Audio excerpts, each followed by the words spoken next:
Përshëndetje, mirë mbrëma, mirë se vini edhe në emisionin e fundit e emisionit të Ramazanit që kemi zhvilluar për gjatë këtij muaji. Unë dua t'ja filloj kësaj bisede me falënderimet e shumta duke u nisur nga Bashkia Islame. Falenderojmë Bashkinë Islame, falenderojmë miqt që përkrajnë këtë emision, falenderojmë Cunguan Ko, por nuk dua të harroj të falenderoj edhe stafin e televizionit të UTA që bëjnë gjithmonë një punë të shkëlqyer që edhe mbas ekranit të japin maksimumin e tyre. Unë ashtu si që ja kemi filluar këtij emisioni, këtyre emisioneve të shumta që kishim, ashtu edhe duam t'ja mbarojmë. E kemi filluar me krye'imamin e Bashkisë Islame të Ulqinit, Ali Bardhin, ashtu edhe duam ta përmbyllim me juve. Mund t'na thoni me një përmbledhje të jo shumë të shkurtër, por të flasim për atë që ka karakterizuar këtë muaj të shenjtë Ramazanit, si për Bashkinë Islame, ashtu edhe për shpirtin e çdo muslimani. Po s'pari herë edhe unë gjej rastin që t'ju falenderoj përsëri juve, gjithë stafit të TV-s, të gjithë punojësit që kanë kontribuar me çdo gjë për realizimin e këtyre emisioneve. Po kështu një herë të falenderoj donatorët, të cilët gjenden në mbështetje të sa vite. Zoti t'ju shpërblej me të mira, gjithëve, atyne edhe juve një herë. Po kështu një falenderim i veçantë shkon edhe për gjithë ata hoxhallarë që kanë treguar gatishmërinë për të prezantuar me ligjëratët e tyre, me dijet e tyre para shikuesve të televizionit TV të UTA dhe para gjithë besimtarëve. Andaj Zoti t'ju çojë të mira në këtë jetë e në jetën tjetër inshallah edhe gjithmonë ta mbajmë këtë traditë e cila ka filluar të sa vite dhe inshallah do të vazhdoj një gjë e tillë. Atëherë, në qoftë se do të shohim për gjitha këto aktivitetet, mirësitë që zhvillon një besimtar apo si individ, por edhe si grup, si kolektiv, më thoja, muaji i mëdhenj i Ramazanit ishte një mundësi e madhe për gjithë ne. Qoftë si individ për të arrit faljen, për të arrit shpërblimin e të madhit Zot, po edhe si njerëz, si kolektiv, si xhamat, në të njëjtën mënyrë. Pasi edhe feja edhe pse është individuale, dhe çdo cili në fund të fundit do të jap llogari për veten e vet, gjithsesi ekzistojnë edhe raste kur feja islame, konkretisht, është feja e cila mundohet që të përfshijë në një rregull, një drejtësi, një maturi, një edukim, një moral, një besim në fund të fundit për gjithë besimtarët.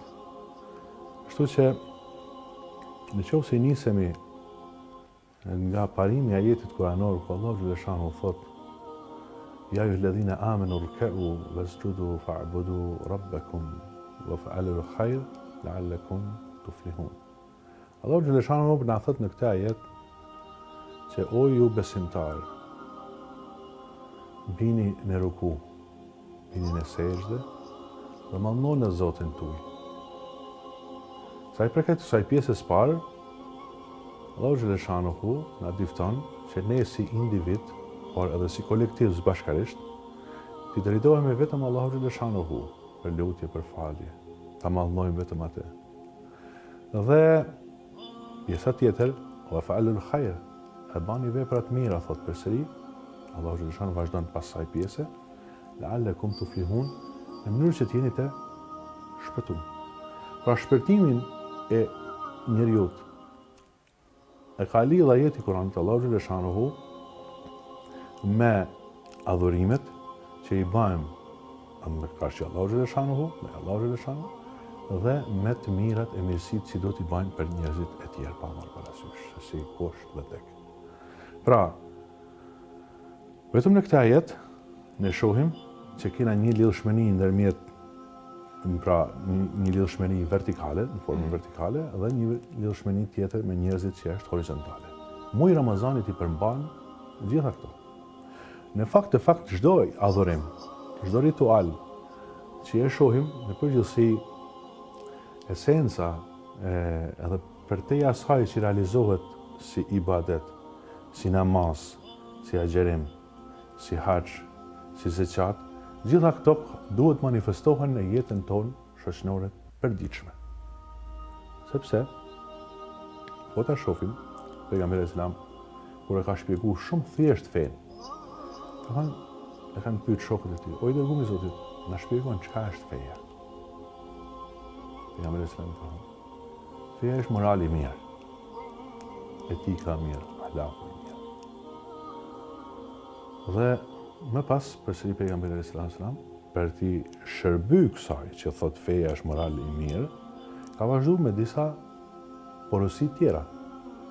Ndër tjera ka thënë, efshu selam, shpërndani selamin, shpërndani përshëndetjen tuaj, sepse ajo do t'ju mbaj ju të lidhur me njëri tjetrin. Po kështu, pastaj vazhdon, dhe rune lidhjet tuaja familjare, me akrabat, me të afërmit. Dhe ne jemi dëshmitar, tashme më përpara njerëzit kanë shkuar te njëri tjetri më shumë, është për shembull Kamet, mu i madhnueshëm i Ramazanit, ai i cili na ndërlidh tek njëri tjetri kur të shkojmë në një iftar të caktuar. Pra, si thosh, do të shkohet tek të afërmit, që janë domethënë brezi i parë, i dytë, apo ka shumë domethënë varet në varësi të lidhjeve që ka domethënë të familjes, sepse këto thotë ju ruajnë të ju pejgamberi alayhis salam të lidhje. Dhe më pas vazhdon përsi dhe jepni thot ushqim të tjerëve. Jepni thot ushqim të tjerëve. Normalisht të varfërve.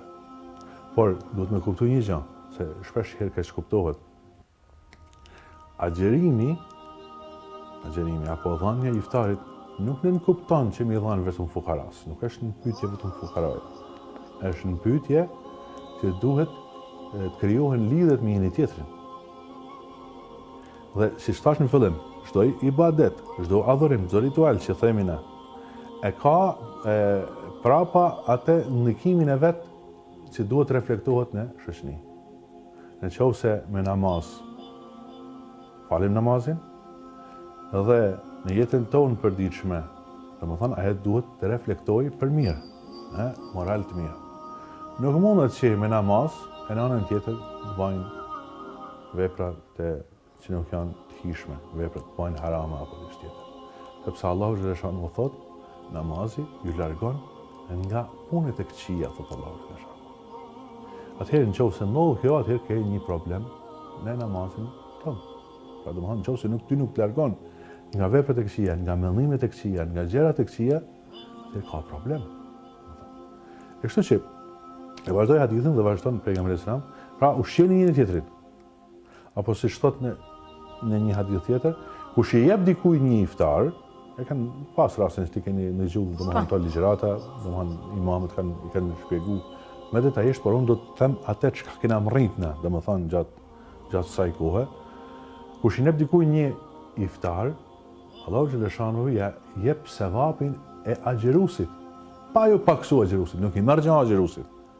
Sepse Zoti është Ar-Razak, Zoti është që ka pasoni, dhe asgjë nuk është për te, pa ja hum atij që ka dhënë, që ka shtruar iftarin, pa ja hum atë sevapin atij, Allahu xhaleshanu t'ia jep edhe këtij, pra që e ka agjeruar. E ka agjeruar. Domethënë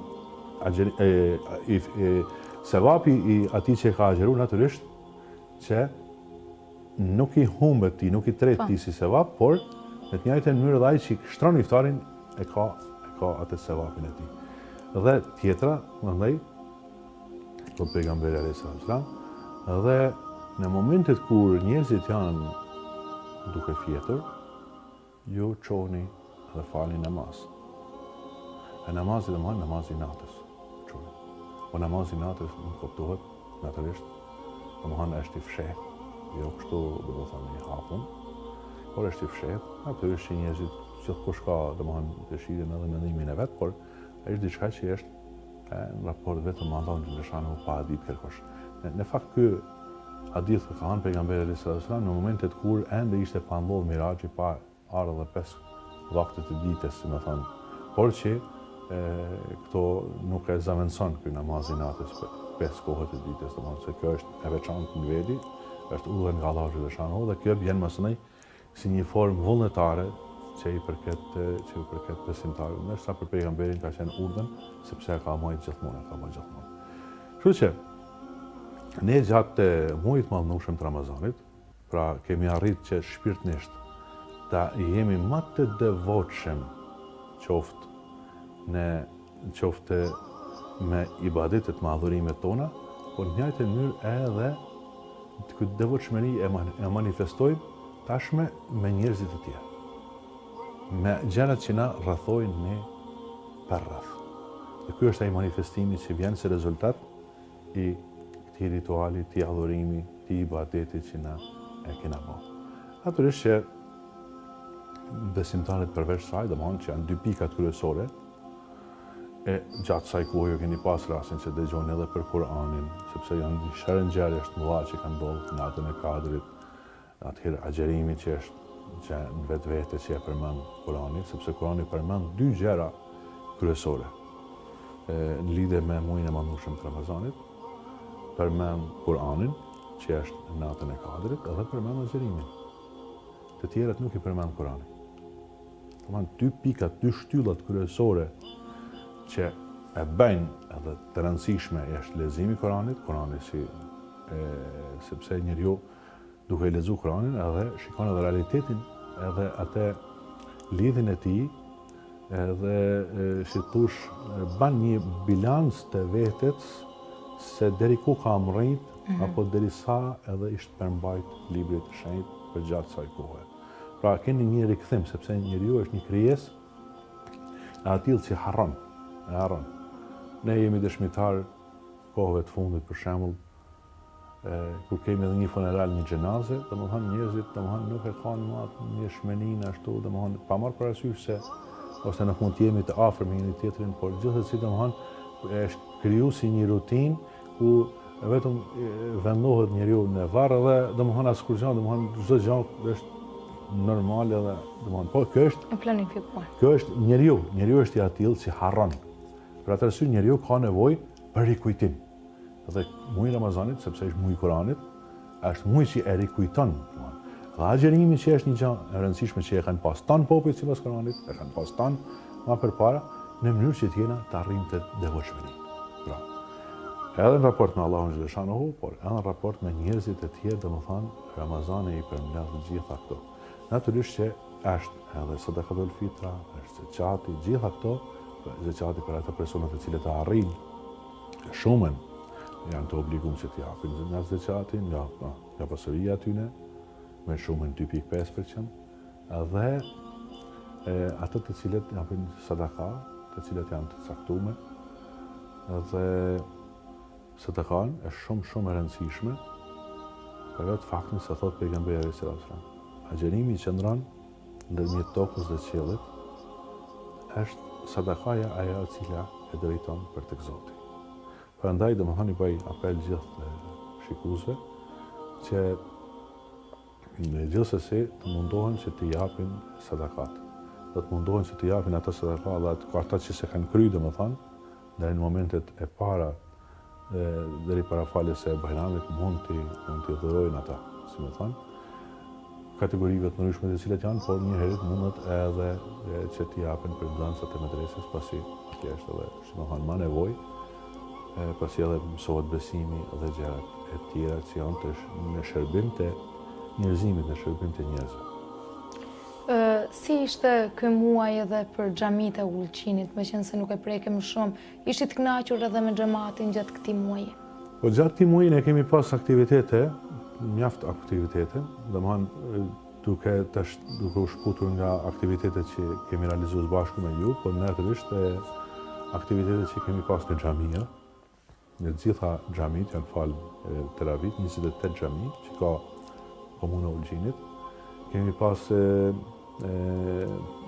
aktivitetet të ndryshme, me ligjërata të ndryshme, qoftë nga hoxhallarët vendës, por edhe nga mysafir. Kemi pas rastin që të kemi edhe mysafir hafiz sidomos nga Turqia, një kemi pas nga Arabia Saudite, një kemi pas nga Kosova, e kështu me radhë, hafizë të cilët i kanë hieshu me zërin e tyre të bukur, me leximet e tyre të bukura të Koranit, kanë hieshu, domethënë, edhe namazin edhe atmosferën shpirtënore që duhet të ketë xhamia. Natyrisht gjatë kësaj kohe ka pas edhe aktivitete të tjera, aktivitetet humanitare duke i realizu nga bereqeti, jo kemi pas rastin që t'i prezentoni ato, kemi pas rastin që gjatë kësaj kohe të kete namaz natë në 2-3 xhami, domethënë që ka komunë Olçinit, që janë caktuar, dhe kemi pas paraqitjen e Lihej Sherifit, pra Sallallahut Sherifit apo domethënë fjesë se flokët e pejgamberit alayhis salam që është traditë e kahmoçme këtu. E kështu me radhë, iftare të ndryshme. Gjej rastin që këtu të falenderoj gjithë ata të cilët na kanë ftuar neve së bashku me hafizët, që na kanë ftuar nëpër shtëpitë e tyre, disa nëpër restorane dhe nëpër xhami të ndryshme. Zoti t'ju jap bereqetin, t'ju jap marrëdhënien, t'ju jap të mirat, Zoti t'ju pranohet agjërimin e tyre dhe muajin e mëndueshëm të Ramazanit në gjitha ibadetet. Ne ju falenderojmë shumë edhe për këtë bisedë që kishim, meqense do të takohemi edhe nesër, atje ky do të jetë një paralajmërim për gjithë ata shikues që na ndjekin dhe na ndoqin përgjatë këtij muaji, ne edhe nesër do të shoqërohemi së bashku përgjatë gjithë ditës në emisionin e Bajramit, ku do të kemi edhe vetë krye'imamin të ftuar në studio. Unë edhe njerë ju falenderoj shumë për këtë bisedë që kishim edhe sonte, por edhe për ndihmën tuaj përgjatë gjithë këtij muaji, për gjithë këtë emision që realizuam së bashku. Edhe njerë si në fillim, si që ju falenderoj edhe njerë gjithë juve, emër për emër në këtë televizion. Njerë të falenderoj donatorët edhe njerë i përsëris që na kanë mbështetur vazhdimisht, dhe falenderoj gjithë ata të cilët kanë tregu gatishmërinë e tyre që të paraqesin dijet e tyre, të paraqesin para publikut, para xhamatit, para njerëzve, domethënë teleshikuesve, gjithë ato ligjëratët e tyre. Zoti t'ju shpërblej të gjithëve me të mira në këtë jetë dhe në jetën tjetër.